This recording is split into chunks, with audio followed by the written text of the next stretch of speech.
Bapa, Putra, Roh Kudus. Amin. Shalom Alaikum bersama Mesia. Selamat bertemu kembali saudara dengan saya Romo Daniel Fiantoro, Ketua Umum dan Pendiri dari Gereja Ortodoks Indonesia.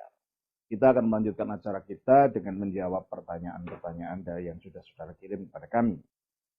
Ini ada pertanyaan dari saudara Henry Kordiadi yang menanyakan, saya mohon bertanya, Yesus memiliki 100% kodrat manusia dan 100% kodrat ilahi, sebagaimana yang didefinisikan di Kalsedon pada 451.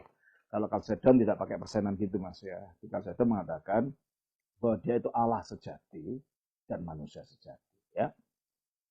Kodrat manusia pada Roma 6:23 tertulis upah dosa adalah maut. Maka mengapa Yesus dalam manusianya bisa mati padahal dia tidak berdosa? Apakah berarti ada penyebab kematian lain bagi raga selain dosa? Jika Yesus menyerahkan nyawanya dan atas kehendak Bapa, apakah ada andil dari raga kemanusiaannya atas kematiannya? Apakah itu berarti bukan mahkota duri, paku, dan cambuk dari Romawi yang membunuhnya? Apakah karena dosa seluruh alam semesta, baik dari masa lampau, kini, dan kelak, yang menjadikan raganya bisa mati? Saya harap bisa ditinjau dari kodratnya dan bukan dari penggenapan nubuat yang lampau. Selamat sore Ramadan. Saudara Henry Kordiadi, untuk menjawab pertanyaan saudara ini, mari kita baca di dalam Roma pasal 8 ayat yang ketiga. Di dalam Roma pasal 8 ayat yang ketiga dikatakan demikian.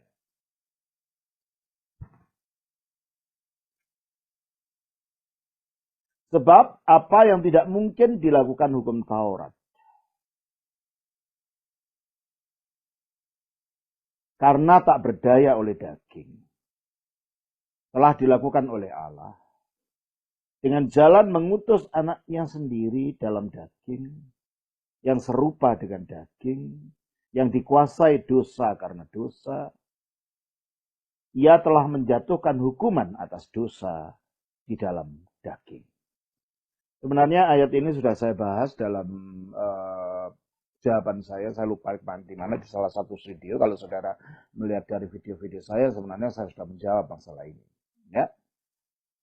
Pertanyaannya, mengapa Yesus bisa mati, kan begitu, ya kan? Di dalam ayat ini dikatakan sebab apa yang tidak mungkin dilakukan hukum Taurat. Apa yang tidak mungkin dilakukan hukum Taurat? Yang tidak mungkin dilakukan hukum Taurat adalah menyelamatkan manusia. Mengapa begitu? Karena kalau menurut ketentuan hukum Taurat, untuk dapat diselamatkan, untuk dapat diterima Allah, manusia harus dapat menjalankan seluruhnya isi hukum Taurat itu. Dengan setia. Coba kita baca di dalam Galatia pasal 3. Ya. Di dalam Galatia pasal 3 dikatakan demikian. Galatia pasal 3 ayatnya yang ke-10. Karena semua orang yang hidup dari pekerjaan hukum Taurat berada di bawah kutuk. Bukan karena hukum Taurat yang bawa kutuk. Apanya? Akan dikatakan, sebab ada tertulis terkutuklah orang yang tidak setia. Nah, mungkinkah manusia bisa setia? Tidak berlubang sedikit pun, tidak lalai sedikit pun menjalankan hukum Allah? Kalau kita jujur, kita mengatakan tidak. Mengapa? Ada kelemahan daging. Daging kita menghendaki yang lain karena daging kita ini berseteru dengan kehendak Allah. Keinginan hawa nafsu itu berseteru dengan kehendak Allah. Coba kita baca dalam Roma pasal 8. Ayatnya yang ke-5.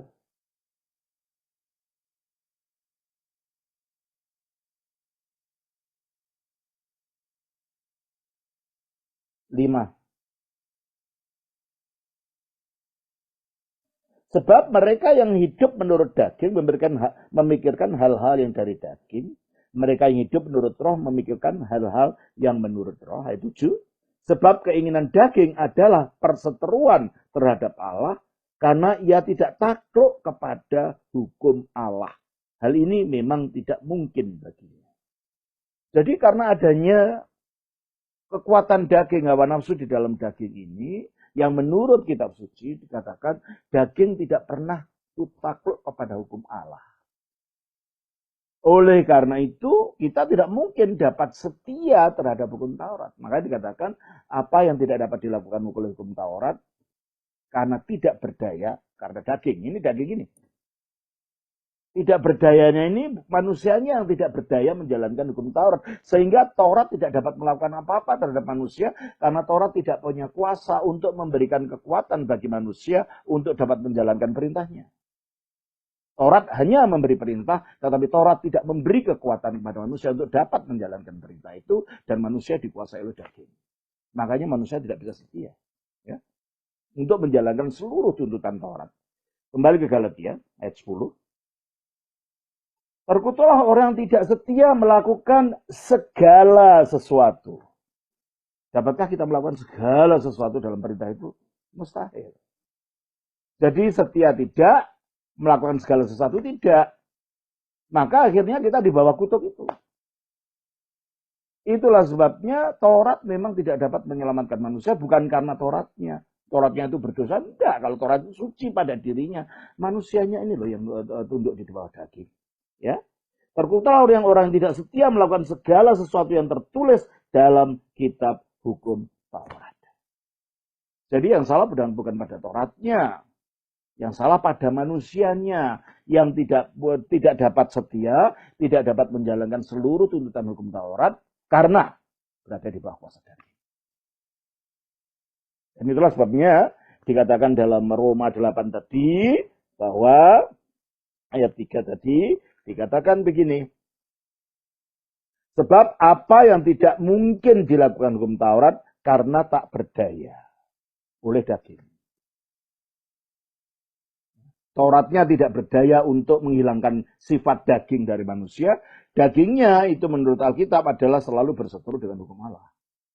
Akhirnya Taurat meskipun seluruh perintahnya itu adalah kudus dan suci, tetapi manusia yang diperintah ini yang terjual di bawah dosa, dikuasai kedagingan, sehingga Taurat tidak mampu untuk menyelamatkan manusia sedemikian. Oleh karena itu dikatakan dalam Roma 7. Roma 7 ayat yang ke-14 dikatakan demikian.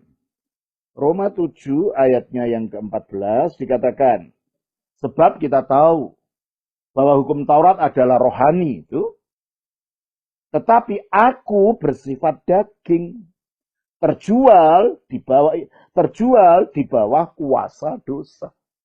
Berarti kita tidak mempunyai kemampuan apa-apa kalau kita mau menuruti hukum Taurat untuk dapat diselamatkan. Karena daging tadi. Nah, begitulah kalau kita ingin diselamatkan melalui menjalankan hukum dan berharap melalui hukum kita dibenarkan oleh Allah, kita tidak akan pernah dibenarkan. Dan kita tidak akan pernah memperkenankan Allah. Hanya dikatakan, sebab apa yang tidak mungkin dilakukan hukum Taurat karena tak berdaya oleh daging. Daging membuat manusia tak berdaya menjalankan Taurat. Daging membuat Taurat tidak berdaya untuk mendorong manusia melakukan perintahnya. Jadi kita tidak bisa diselamatkan dengan menjalankan hukum Taurat. Nah, lalu gimana kalau tidak ada daya melalui Taurat ini? Telah dilakukan oleh Allah. Nah, berarti kalau gitu yang kita butuhkan bukanlah perintah Taurat, tapi pertolongan Allah. Allah melakukan untuk menolong kita ini. Bagaimana? Dengan jalan mengutus anaknya sendiri. Lah, inilah caranya Allah. Solusi yang diberikan oleh Allah kepada kita agar kita dapat diselamatkan, yaitu dengan mengirimkan firman-Nya sendiri, anaknya sendiri, dengan jalan mengutus anaknya sendiri dalam daging. Jadi mengutus firman atau anak itu berwujud manusia, mengambil kemanusiaan kita yang diambil dari ovumnya Bunda Maria. Firman itu telah menjadi manusia. Jadi solusi dari Allah adalah inkarnasi ini. Terus, yang serupa dengan daging yang dikuasai dosa. Berarti daging yang dipakai oleh anak Allah ketika turun sendiri dalam daging ini tidak sama dengan daging-daging yang lain. Dengan tubuh kemanusiaan yang lain. Karena dikatakan serupa dengan daging yang berdosa. Jadi kalau gitu dia tidak berdosa, hanya serupanya saja. Makanya dikatakan dalam 1 Yohanes pasal yang ketiga, ayatnya yang kelima, dikatakan begini. 1 Yohanes pasal yang ketiga, ayatnya yang kelima. Kita baca.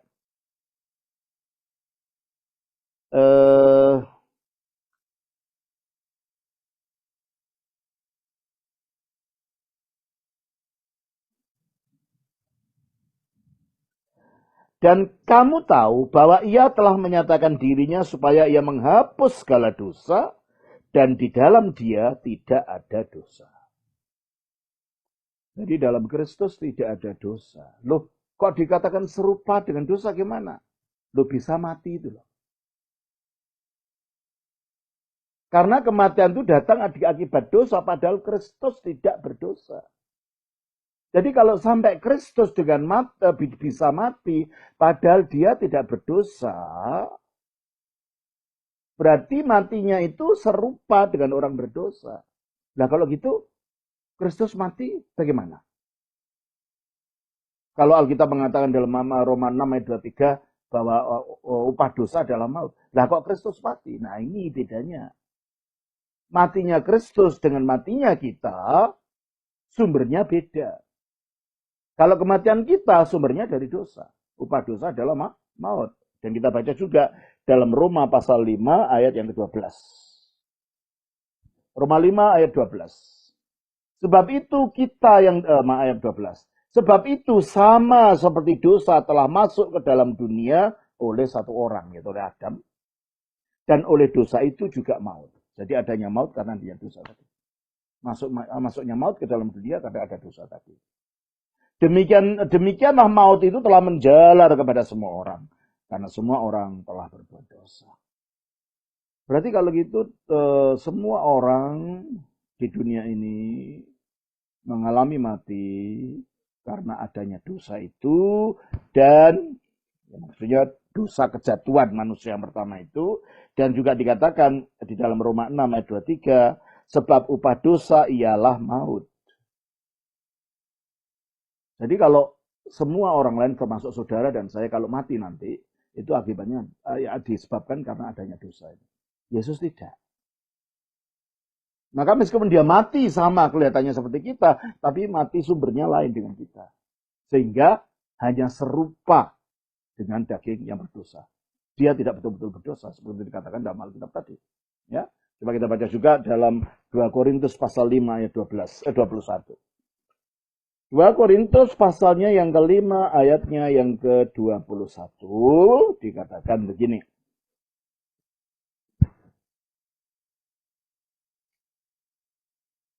Dua Korintus 5 ayat 21, dia yang tidak mengenal dosa telah dibuatnya menjadi dosa karena kita. Gimana dibuatnya itu? Ya orang yang disalib itu adalah, orang yang mati disalib adalah itu kriminal paling jahat. Menurut hukum Romawi. Jadi dia tidak berdosa, tapi dibuat seperti orang berdosa.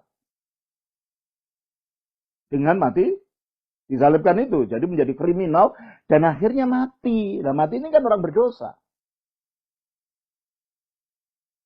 Padahal dia tidak berdosa, seharusnya tidak bisa mati. Gitu kan? Karena dia tidak berdosa. Kok bisa mati?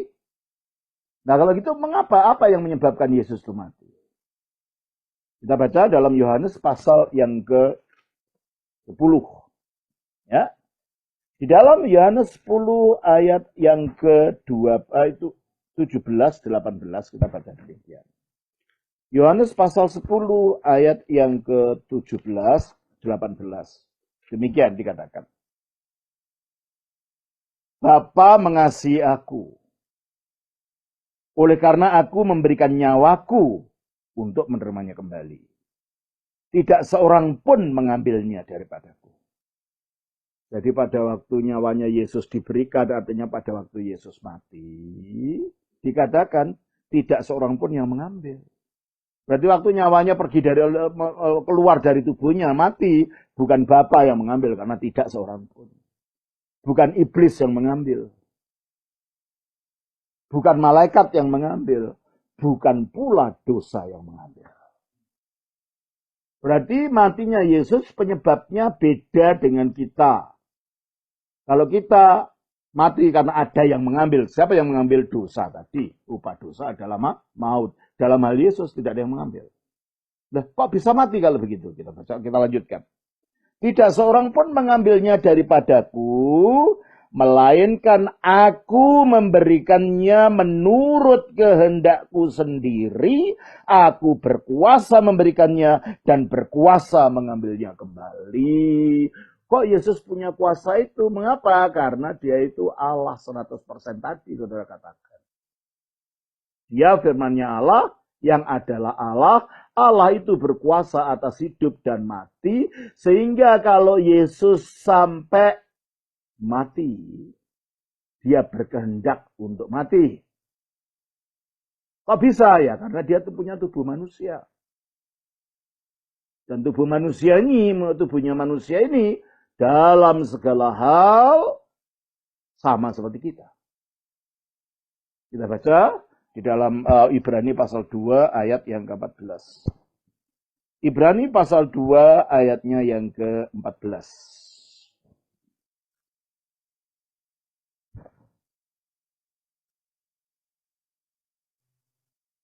Ibrani 2 ayat 14 dikatakan demikian. Karena anak-anak itu, maksudnya manusia, adalah anak-anak dari darah dan daging. Artinya manusia itu punya tubuh, terdiri dari darah dan daging. Maka ia, maksudnya firman Allah atau anak Allah, juga menjadi sama dengan mereka. Jadi ketika firman Allah menjadi manusia, kemanusiaannya sama dengan kita. Dan mendapat bagian dalam keadaan mereka. Jadi semua sifat-sifat kemanusiaan secara total sempurna dimiliki oleh kemanusiaan Yesus. Supaya oleh kematiannya, nah karena dia jadi manusia, dia bisa mati. Meskipun dia tidak harus mati. Dia menghendaki mati itu. Jadi matinya adalah oleh kuasanya. Dan bangkitnya juga matinya adalah oleh kehendaknya. Bangkitnya oleh kuasanya. Bukan karena dosa dan tidak ada hubungannya dengan dosa dalam kematian Yesus ini. Bukan untuk dosanya dia. Tapi dikatakan kembali kepada Roma 8 tadi. Kita baca begini. Ya. Roma 8 ayatnya yang ketiga. Dikatakan oleh kitab suci demikian. Sebab apa yang tidak mungkin dilakukan hukum Taurat karena tak berdaya oleh daging, telah dilakukan oleh Allah dengan jalan mengutus anaknya sendiri dalam daging. Inkarnasi ya. Yang dikuasai dosa, yang daging yang dikuasai dosa. Ya. Karena dosa. Yang serupa dengan daging yang dikuasai dosa. Mengapa dia lakukan itu? Karena dosa. Artinya karena adanya dosa dia rela mati. Mengapa? Karena upah dosa itu maut. Maka dia harus kalahkan untuk maut itu sebagai bukti kemenangannya atas dosa.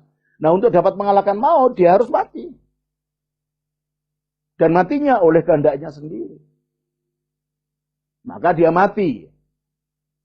Karena dia punya tubuh manusia. Maka dengan dia mati, dia masuk ke alam maut.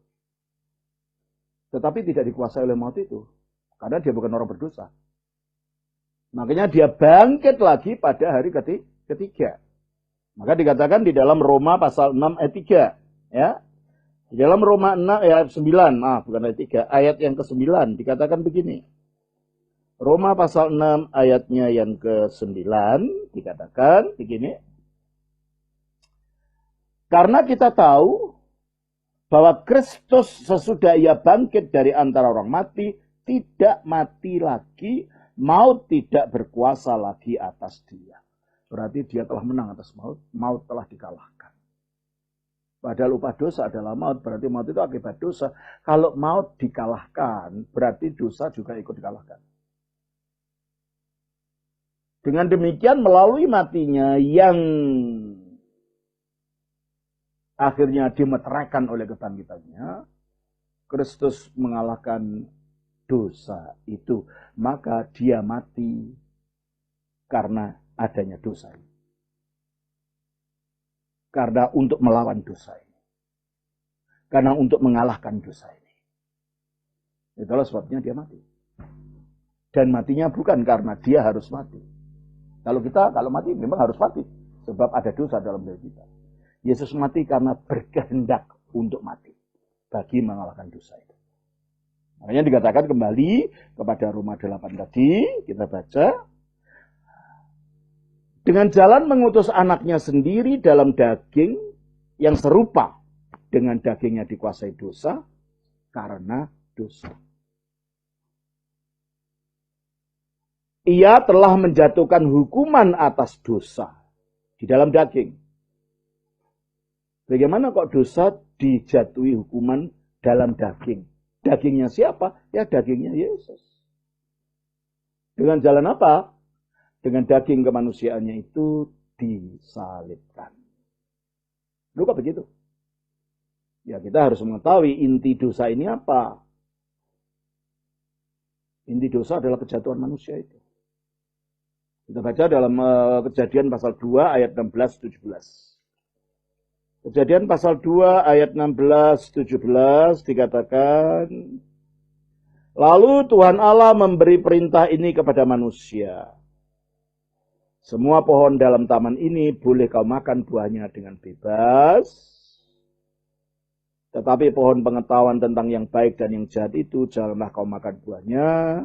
Sebab pada hari engkau memakannya pastilah engkau mati. Jadi kematian hanya muncul kalau manusia melanggar perintah larangan ini. Dan akhirnya manusia melanggar. Pasal 36. Ya. Perempuan itu melihat bahwa buah pohon itu baik untuk dimakan dan sedap kelihatannya. Lagi pula pohon itu menarik hati karena memberi pengertian. Lalu ia mengambil dari pohon buahnya dan dimakannya dan diberikannya kepada suaminya yang bersama dengan dia. Dan suaminya pun memakannya. Jadi dua-duanya memberontak. Dua-duanya tidak taat. Akhirnya ya apa yang manusia seharusnya diciptakan untuk hidup kekal tidak mati. Karena kematian hanya muncul kalau mereka makan. Maka kematian itu akhirnya menjadi bagian kodrat manusia yang jatuh ini. Nah, jadi kalau kita baca tadi di dalam Kejadian 3 ayat 16-17 itu,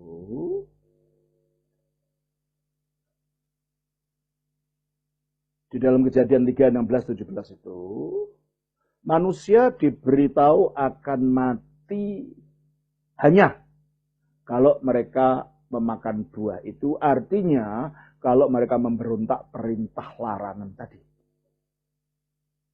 Berarti kalau gitu inti daripada dosa adalah pemberontakan, ketidaktaatan kepada Allah. Jadi kodrat manusia menjadi kodrat yang tidak taat gitu loh.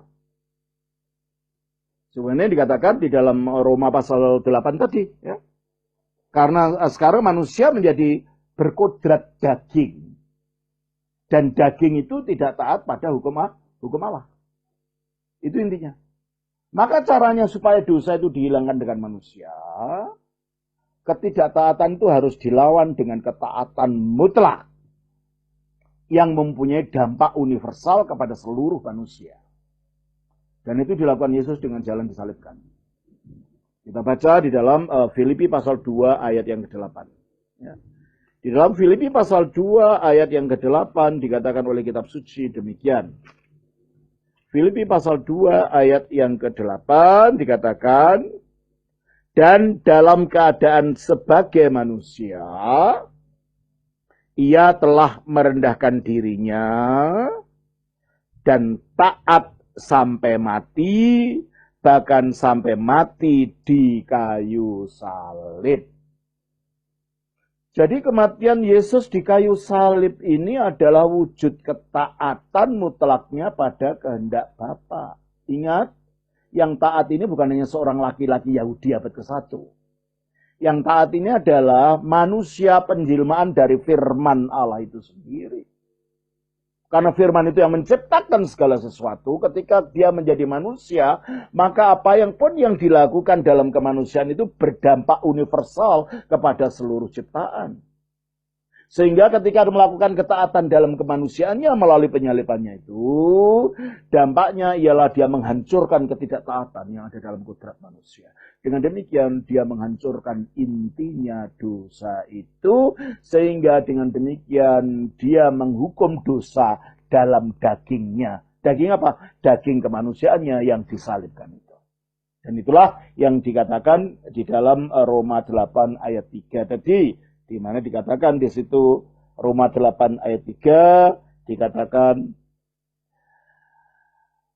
ia telah menjatuhkan hukuman atas dosa yaitu ketidaktaatan di dalam daging. Daging apa? Dagingnya yang disalib, yang dibuat untuk taat. Dosa dihancurkan. Jadi di situ saudara, jadi kalau kembali kepada pertanyaan saudara tadi, mana tadi pertanyaannya? Ya. Kembali kepada pertanyaannya tadi, yaitu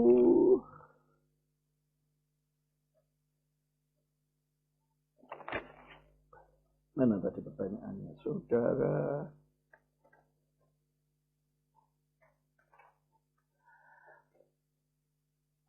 Maka mengapa Yesus dalam kemanusiaannya bisa mati? Saya jawab, karena dia berkehendak untuk mati. Padahal ia tidak berdosa, ya dia kan matinya bukan karena dosa, karena tak seorang pun yang mengambil nyawanya dari dirinya. Ya. Apakah berarti ada penyebab kematian lain bagi raga selain dosa? Ya, penyebabnya pada kehendaknya tadi, kehendak untuk mati tadi. Jika Yesus menyerahkan nyawanya dan atas kehendak Bapa, bukan atas kehendak Bapa, atas kehendak sendiri, dia menyerahkan nyawanya kepada Bapa.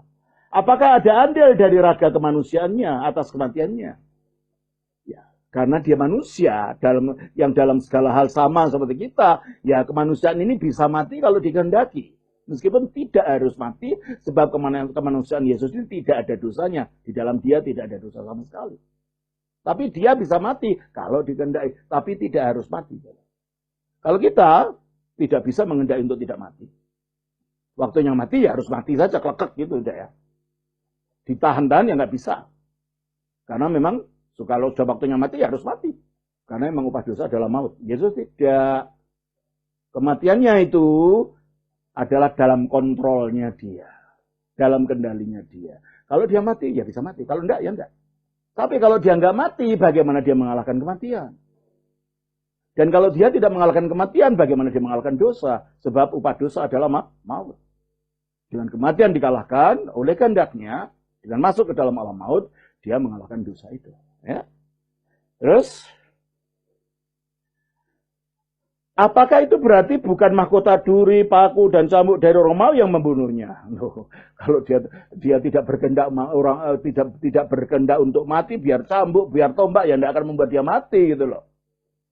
Matinya karena dia berkehendak untuk mati. Ya. Terus, saya harap bisa ditinjau dari kodratnya dan bukan dari penggenapan nubuat yang lampau. Saya tidak pernah berpikir tentang nubuat masa lampau. Saya jelaskan adalah secara teologis, ya. Jadi sekarang sudah jelas jawabannya saudara. Yesus mati, bukan harus mati. Berkehendak untuk mati. Dia bisa mati karena dia punya tubuh manusia. Tujuan daripada dia punya tubuh manusia dan disalibkan untuk mengalahkan ketidaktaatan Adam sehingga dosa dikalahkan. Ya, saya kira itulah jawaban yang bisa saya berikan kepada saudara. Kiranya itu bermanfaat kepada saudara. Tuhan berkati. Nama Bapa, Putra, Roh Kudus. Amin.